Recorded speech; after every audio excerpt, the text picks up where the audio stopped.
Lena and Marcus never expected their quiet city apartment to hide a nightmare. One night, as the streets fell silent, they discovered someone, or something, was watching them. What started as small, unsettling signs quickly escalated into terror they couldn't escape. Every shadow, every creak, every message left under their door brought them closer to a truth too horrifying to imagine. And by the time they realized they weren't alone, it was already too late. I never imagined that walking home from work could feel so dangerous. The streets were empty, silent in a way that made the usual city sounds feel like distant echoes. Every step I took seemed to echo off the buildings, each footfall sounding louder than it should. The streetlights flickered occasionally, casting strange shadows that danced across the cracked pavement. I kept my bag close to my chest, clutching it as though it could somehow protect me. Lately, there had been a string of break-ins in the neighborhood, and the thought of someone following me filled my mind with dread. I had read the reports. Doors kicked in, windows smashed, people hurt. I told myself it was probably just paranoia, but my stomach twisted with fear anyway. Every time a car drove by, I flinched. Every distant sound, a dog barking, a branch snapping, made me jump. As I turned a familiar corner, expecting the warm glow of my apartment building to greet me, I froze. Across the street, a black van sat parked, its dark windows reflecting the streetlights. It wasn't moving. It had no lights on, no engine noise. But there was something about it that made the hairs on the back of my neck stand up. I stopped walking, trying to see if anyone was inside. The van seemed empty, yet I felt its presence like a weight pressing down on me. My heart started racing. I glanced around, but the street was deserted. The empty street felt heavier somehow, like the night itself was holding its breath.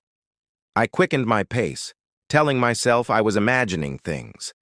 The apartment building was only a few steps away, and I told myself I would be safe once inside. But as I approached the door, I couldn't shake the feeling of eyes on me, watching my every move.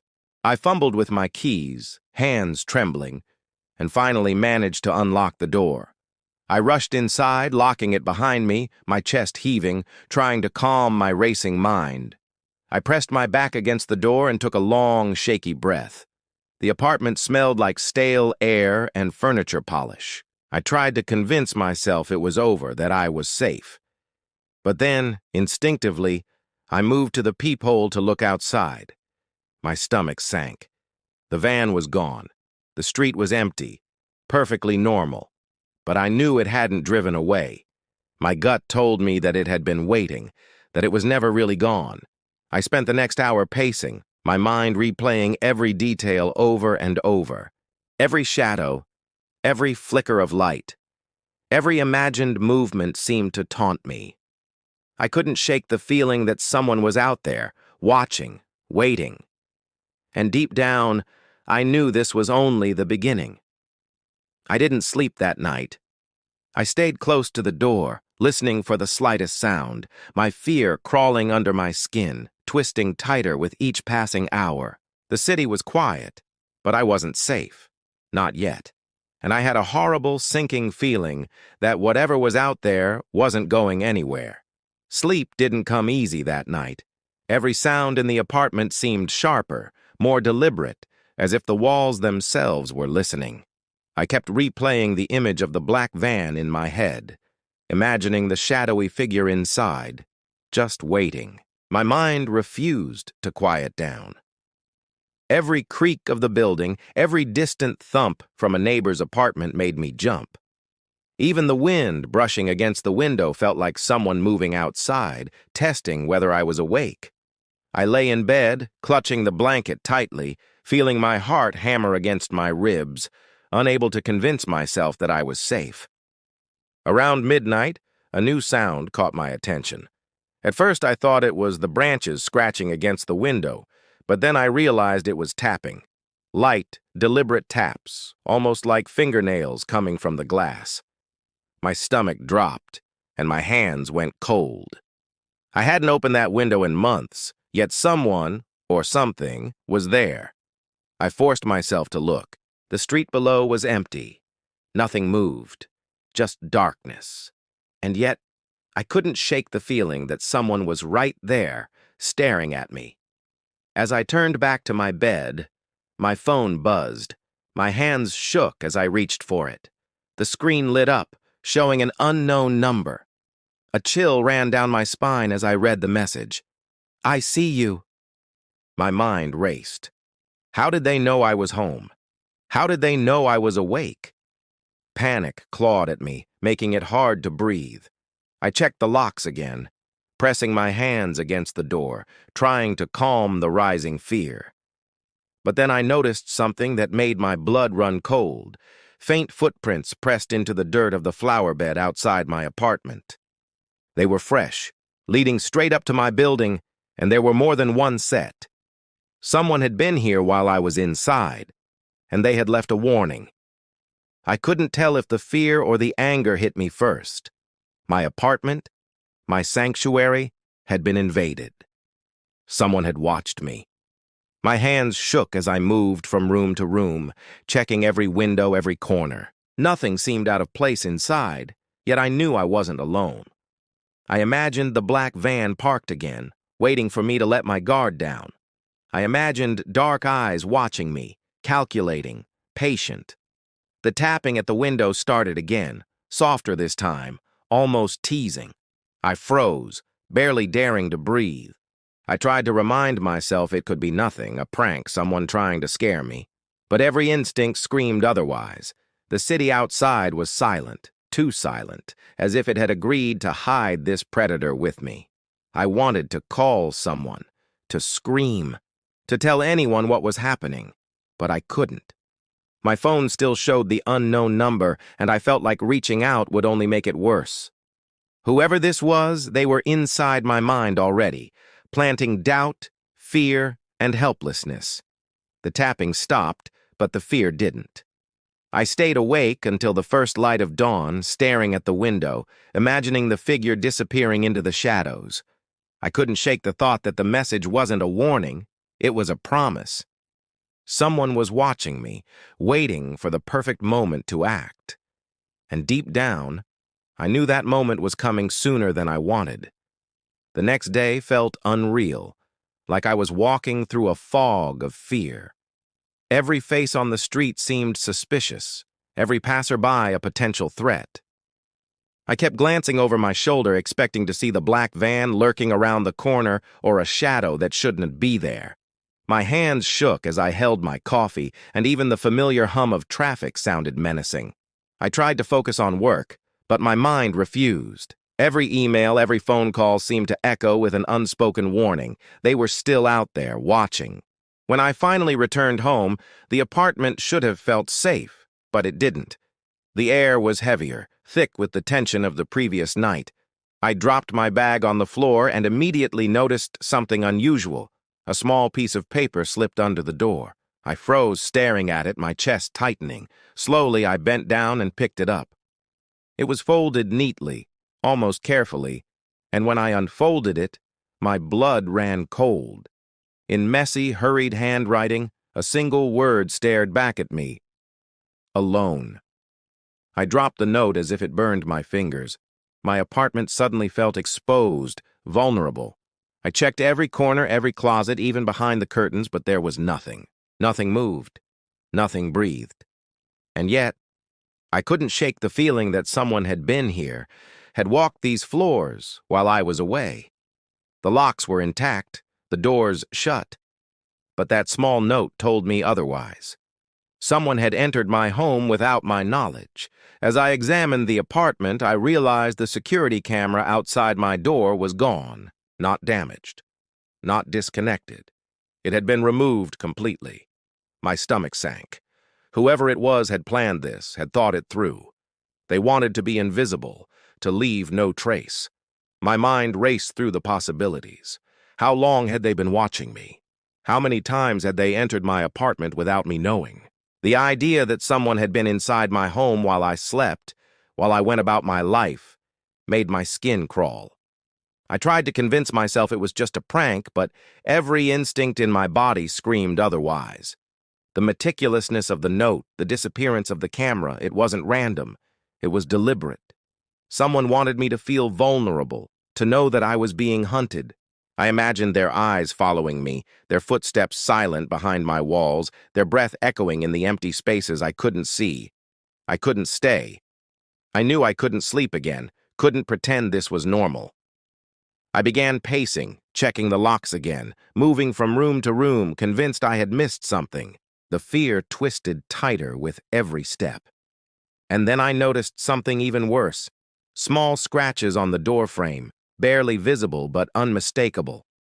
Someone had been trying to get in while I was away. I sank to the floor, my back against the wall, staring at the door, my mind spinning. The apartment no longer felt like a sanctuary. It felt like a trap, and I was the prey. I didn't know who was doing this, or why, or how long it had been happening. All I knew was that I wasn't alone, and the person, whatever it was patient, calculating, and terrifyingly close. And for the first time, I realized that no matter what I did, I might never be safe again. That night, I decided I couldn't sleep. I couldn't let myself close my eyes, not when I knew someone, or something, was still out there, watching. I moved a chair next to the door, pretending to read, but I barely looked at the pages.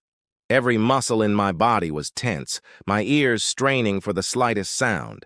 The apartment felt heavier than usual, the air thick, almost suffocating. Shadows stretched across the walls, moving as if they were alive.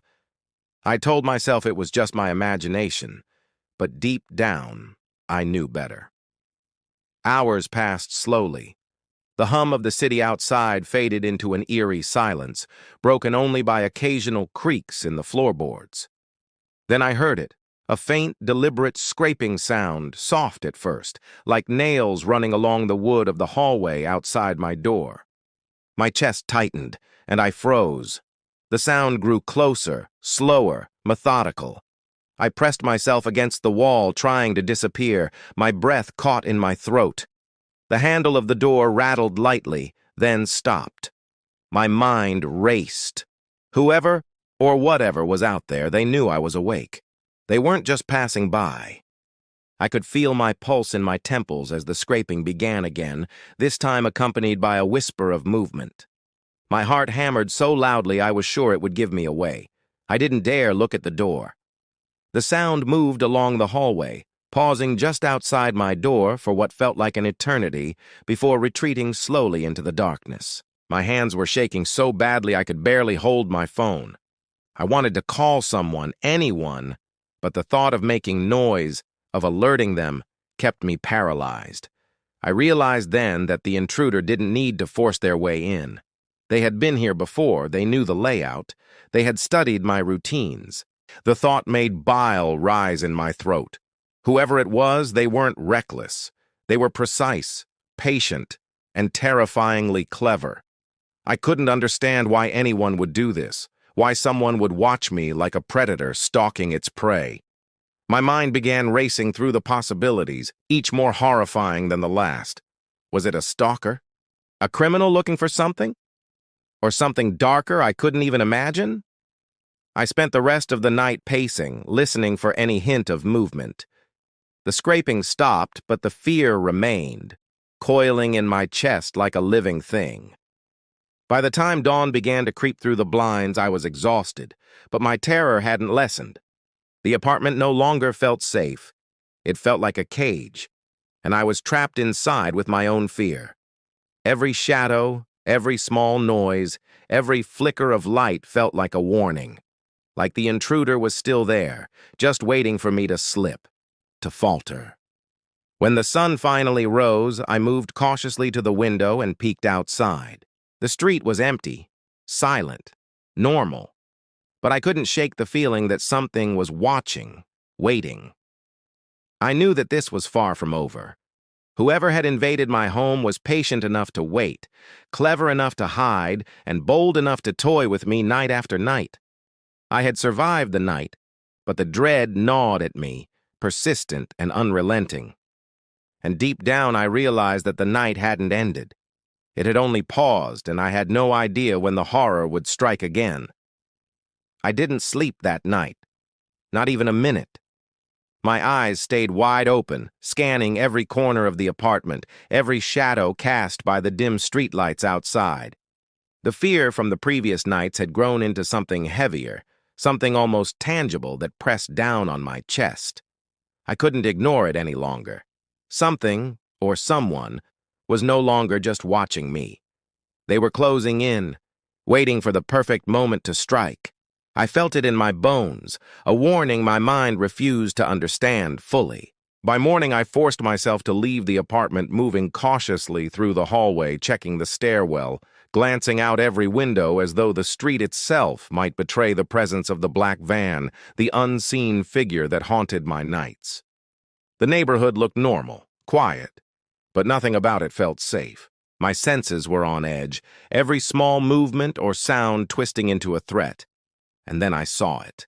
Spray-painted across the front of my building, in thick black letters that screamed for attention, was a single word. Next. My stomach dropped, and my knees felt weak. It wasn't just a threat, it was a promise. Whoever had been tormenting me, whoever had slipped into my apartment, had marked me. They weren't done. My chest tightened as I approached the building, trying to convince myself that it was just graffiti, a cruel prank, but my instincts screamed that this was far worse. I moved inside cautiously, double-checking the locks, the windows, the doors. The apartment looked normal, but nothing felt right. And then I saw it. A faint handprint on the door, dark and smudged, pressed over the lock. Fresh. I swallowed hard, my heart pounding. Someone had been inside my apartment again while I was away. I could feel the weight of their presence lingering in the air, a dark, silent threat that made my skin crawl. I backed away from the door, trying to steady myself. That's when I noticed something in the reflection of my window, a face, pressed against the glass from outside. Pale, distorted, eyes fixed on me. My chest froze and my hands went cold. I wanted to run, to scream, to escape, but I couldn't tear my eyes away, and then I realized my phone wasn't where I left it.